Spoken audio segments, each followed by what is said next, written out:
அனைவருக்கும் வணக்கம். தெய்வீக பலன்கள் சேனல் சார்பாக தங்களை அன்புடன் வரவேற்கிறோம்.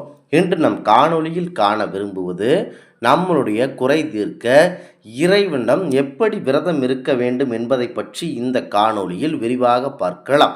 வாருங்கள் காணொளிக்கு செல்லலாம். மறக்காமல் ஒரு சப்ஸ்கிரைப் செய்யவும்.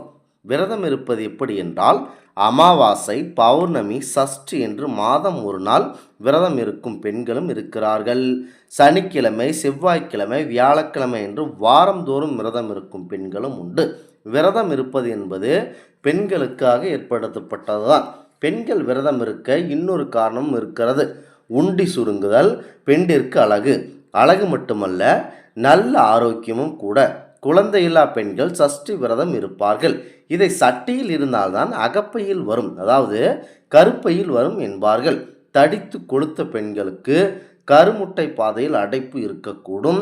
விரதம் இருந்தால் அந்த கொழுப்பு கரைந்து அடைப்பு நீங்கி கொழுப்பு குறைந்து குழந்தை பிறக்க வாய்ப்பு இருக்கிறது. காலையில் எழுந்ததும் குளித்து முடித்துவிட்டு பூஜை அறையை சுத்தம் செய்துவிட்டு நீங்கள் விரதம் தொடங்க வேண்டும். அன்று முழுக்க தண்ணீர் பருகாமலும் எதுவும் உண்ணாமலும் இருப்பது நல்லது. சில பேர்கள் பகலில் மட்டும் உண்பார்கள். அதுவும் வடை பாயாசத்துடன். இப்படி சாப்பிட்டால் விரதத்தின் நோக்கம் நிறைவேறாது. இப்படி மதியம் மட்டும் உண்பதை ஒரு பொழுது என்பார்கள்.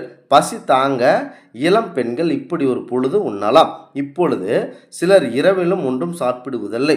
1 டஜன் வாழைப்பழம், அரை டஜன் ஆரஞ்சு, 1 கூஜா பால் அத்துடன் முடித்து கொள்வார்கள். இன்னும் சிலர் இரவில் சோறு சாப்பிட மாட்டார்கள். அதற்கு பதிலாக இட்லி, தோசை, பூரி சாப்பிடுவார்கள். இதெல்லாம் விரதமாகாது. பசி மயக்கமாக இருந்தால் 1 டம்ளர் பால் மட்டும் பருகலாம். நீரிழிவு நோயாளிகள் மருத்துவர்களிடம் ஆலோசனை பெற்றுதான் விரதம் இருக்க வேண்டும். ஏனென்றால் இவர்கள் நேரம் தவறாமல் சாப்பிட வேண்டியவர்கள். ஒரு நேரம் சாப்பிடாவிட்டாலும் மயக்கம் வரும். மாதம் ஒரு முறை விரதம் இருந்து அதிக பயனில்லை. வாரம் ஒரு முறையாவது விரதம் இருக்க வேண்டும். இரவு பூஜை செய்து சாமி கும்பிட்டு விட்டு விரதத்தை நீங்கள் கண்டிப்பாக முடிக்க வேண்டும். இப்படி நீங்கள் இறைவனின் முழு சிந்தனையிலேயே இருக்க வேண்டும். சிவன் சொத்து குலநாசம் என்பார்கள். கோவில் சொத்தை யாரும் களவாடக்கூடாது. அவ்வாறு கோவில் சொத்தை திருடினால் என்னவாகும்? கோயில் சொத்தை திருடியவர்கள் அடுத்த சென்மத்தில் வௌவாலாக பிறந்து தலைகீழாக தொங்க நேர்ந்துவிடும்.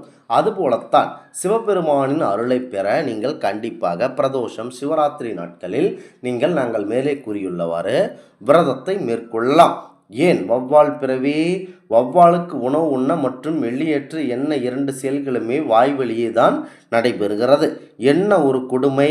சாப்பிடுவதும் கழிவை வெளியேற்றுவதும் வாய் மூலம் என்றால் என்ன ஒரு கொடுமை பாருங்கள். அதனால்தான் இந்த தண்டனை. எனவே சிவன் கோவிலில் திருநீற்றை கூட இட்டுக்கொண்டு மீதத்தை அங்கேயே விட்டு விடுவார்கள் சிலர். இதுபோலத்தான் முறையான ஒழுக்க முறையாக நீங்கள் பாரம்பரிய சிவபெருமானையோ விஷ்ணு பெருமானையோ அந்த மாதிரியான இறைவன்களை கண்டிப்பாக உங்கள் முழு மனதில் ஏற்று முறையாக பக்தி இருக்க வேண்டும். பொதுவாக கடவுள்களுக்கு எச்சில் ஆகாது என்றாலும் பகவானுக்கு எச்சில் பரிசுத்த வாந்தி பண்ணிந்தானது பரிசுத்தம் என்று சொல்லப்படுகிறது. இதன் பொருள் என்ன என்று ஞானி ஒருடன் பக்தன் கேட்டபோது ஞானி சொன்னார், எச்சில் பரிசுத்தமானதான். பசுவை கறப்பதற்கு முன்பு கன்று குட்டியை குடிக்க விடுகிறோம். கன்று நிச்சில் பட்ட காம்பிலிருந்து கறந்த பாலை பரிசுத்தம் என்று கருதி தானே இறைவனுக்கு அபிஷேகம் செய்கிறோம். தேனி நம் உடலில் சேகரித்து வைத்திருந்த பிறகு வெளியேற்றிய கக்கிய பொருளேதான் தேன். ஆனால் அதுவும் இறைவனுக்கு உகந்தது என்று கருதித்தானே தேனாபிஷேகம் செய்கிறோம்.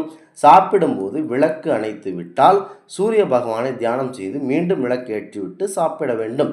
அமிர்தமானாலும் இருட்டில் எப்போதுமே சாப்பிடக்கூடாது. இந்த மாதிரியான தவறுகளை கண்டிப்பாக செய்ய வேண்டாம். சாப்பாட்டு விஷயத்தில் முழு கட்டுப்பாட்டுடன் இருந்து நீங்கள் விரதத்தை மேற்கொள்ளலாம். கோவில்களில் தீர்த்தமோ பிரசாதமோ வாங்கும்போது பெண்கள் தனது இடக்கையால் முந்தானை துணியை பிடித்து கொண்டு அதன் மீது வலது கையை வைத்து வாங்கும்போது தான் பிரசாதத்தின் புண்ணியத்தையும் பலனையும் பரிபூரணமாக பெற முடியும். ஆண்கள் இடது கை மீது வலது கையை வைத்து வாங்குதல் சிறப்பு. பிரசாதமோ தீர்த்தமோ கீழே சிந்தக்கூடாது. விரதம் இருக்கும்போது கண்டிப்பாக நீங்கள் குளிக்கும்போது குளம், நதி இவற்றில் மூழ்கி குளிக்க வேண்டும். இது உத்தமம். கிணற்றிலிருந்து தண்ணீர் எடுத்து குளிப்பது மத்தியமம். சமுத்திர ஸ்நானம் தினந்தோறும் செய்யக்கூடாது. பருவ காலங்களில் செய்ய வேண்டியது அவசியம். ஆனால் ராமேஸ்வரம் போன்ற பெரிய சிஸ்திரங்களில் என்றைக்கும் ஸ்நானம் செய்யும்போது இடையில் ஒரு சிறிய துணியோ உடுத்தி இருக்க வேண்டும் என சாஸ்திரங்கள் கூறுகின்றன. இந்த ஆன்மீக தகவல் உங்களுக்கு பிடித்து இருந்தால் தெய்வீக பலன்கள் சேனலை கண்டிப்பாக சப்ஸ்கிரைப் செய்து கொள்ளவும். மீண்டும் ஒரு நல்லதொரு காணொளியில் உங்களை சந்திக்கிறோம். நன்றி, வணக்கம்.